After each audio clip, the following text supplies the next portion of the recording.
বাঁকুড়ার ইয়ামাহা শোরুমে আজকে কি করছি আমি, আর এই সুন্দর জায়গাটাই বা কোথায়, আর এখানে আমি কার ইন্টারভিউ নিচ্ছি। সম্পূর্ণ ভ্লগটি দেখতে থাকুন। আসসালামু আলাইকুম বন্ধুরা, সবাইকে গুড মর্নিং। আর সকাল সকাল দেখতে পাচ্ছেন আমি চলে এসেছি একদম বেলিয়াতোড়ে। আর বেলিয়াতোড়ে এখানে ডাইনাকে রাখা আছে, দেখতে পাচ্ছেন অসাধারণ লুকিং মানে দিচ্ছে আর কি, সবার নজর কেড়ে নিচ্ছে। তারপর বেলিয়াতোড়ে আমি চপ মুড়ি খেয়ে নিলাম, যদিও বেলিয়াতোড়ে ফেমাস হচ্ছে মেচা সন্দেশ। তো তারপর রাস্তায় যেতে যেতে হঠাৎ আশিসদার প্রচন্ড পরিমাণে ঠান্ডা লাগছিল আমার গুরুদেবের, তো সেই জন্য মাফলার নিচ্ছিল।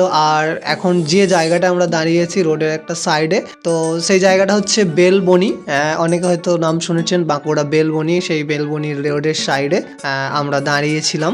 তো তারপর সেখান থেকে বেরিয়ে সোজা চলে গেলাম একদম বাঁকুড়াতে। আর বাঁকুড়াতে আমার হেলমেটের যে কাঁচটা নষ্ট হয়ে গিয়েছিল সেটা পুরো লাগালাম। কেমন লাগছে দেখুন, মানে অসাধারণ সুন্দর লাগছে কিন্তু হেলমেটটা। আর এই যে দোকানটা, এই দোকানটায় আমরা কিনলাম। দোকানটায় ভিড় দেখতে পাচ্ছেন, আর সমস্ত ধরনের বাইকের পার্টস কিন্তু পাওয়া যায়। এটা হচ্ছে রাজ অটোমোবাইলস, মানে বাঁকুড়ার মধ্যেই এটা।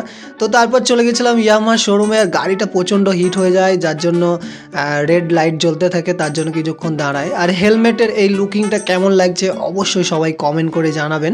আর হেলমেটের ওপরের দিকটাতেও আমার চ্যানেলের নামটা আমি লিখবো। তো এখন যে জায়গাটায় আছি ইয়ামাহা সার্ভিস সেন্টারে, দেখতে পাচ্ছেন এখানে অনেক সুন্দরী অপারেশন হচ্ছে।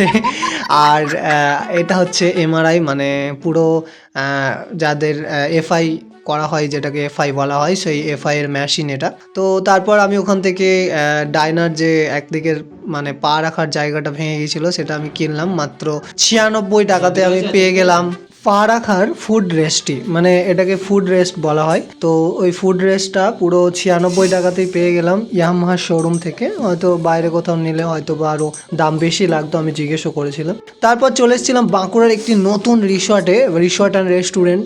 দারুণ জায়গা একদম। খুব তাড়াতাড়ি এই জায়গার ভ্লগ আমার চ্যানেলে আসবে। যারা যারা আমার এই ভ্লগটি ফেসবুক পেজ থেকে দেখছেন, পেজটাকে ফলো করে নেবেন। আর যারা ইউটিউব থেকে দেখছেন, ইউটিউব চ্যানেলটি সাবস্ক্রাইব করে নেবেন। তারপর আমি চলে এলাম ডাইনার হসপিটাল। এখানে চুংফা দেখতে পাচ্ছেন পুরো ফুড রেস্টটা খুললো, এবং আমাদের হেড মিস্ত্রি বড় মানে ডাক্তারবাবু ফুড রেস্টটা লাগালো। তো খুব সুন্দরভাবে লাগিয়ে দিল। তো লাগানোর পরই আমি ভ্লগটা শেষ করে দিলাম, আমার অনেক কাজ ছিল তাই আর ভ্লগ করা হয়নি।